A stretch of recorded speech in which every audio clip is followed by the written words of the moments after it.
ঝালকাঠির নলছিটি উপজেলার বিভিন্ন বাজারে খুচরা দোকানে বোতলজাত গ্যাস সিলিন্ডার সরবরাহ বন্ধ রেখেছে বিপণন কোম্পানিগুলো। আর এতে ভোক্তা পর্যায়ে ভোগান্তি বেড়েছে। জানা যায়, গত মঙ্গলবার দুপুরে নলছিটির খুচরা বাজারে কৃত্রিম সংকট, অতিরিক্ত দামে বিক্রিত এলপিজি গ্যাস সিলিন্ডারের মূল্য নিয়ন্ত্রণে ভ্রাম্যমাণ আদালতের অভিযান পরিচালনা করে। এ সময় একটি কোম্পানির বিক্রয় প্রতিনিধিকে ভোক্তা অধিকার সংরক্ষণ আইন 2009 অনুযায়ী 10,000 টাকা অর্থদণ্ড আরোপ করা হয়। এরপর থেকেই বরিশালে বিভিন্ন কোম্পানির পরিবেশক প্রতিষ্ঠান থেকে নলছিটি উপজেলার ডিলার পয়েন্ট ও খুচরা দোকানে গ্যাস সিলিন্ডার সরবরাহ বন্ধ করে দেয়। এতে চরম ভোগান্তিতে পড়ে ক্রেতারা। নলছিটি উপজেলা শহর সহ বিভিন্ন বাজারে বিভাগীয় শহর বরিশাল থেকে প্রতিদিন গ্যাস সিলিন্ডার বোঝাই গাড়ি এসে খুচরা দোকানে গ্যাস সরবরাহ করে। গত 3 দিন ধরে গ্যাসের গাড়ি না আসায় বিপাকে পড়েছেন এখানকার ভোক্তা ও দোকানিরা।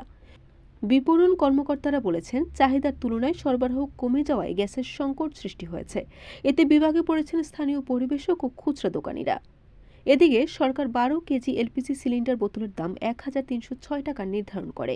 তবে এ দামে গ্যাস পাচ্ছেন না ব্যবহারকারীরা। সংকট দেখিয়ে বিক্রি হচ্ছে 1.5 গুণ পর্যন্ত বেশি দামে।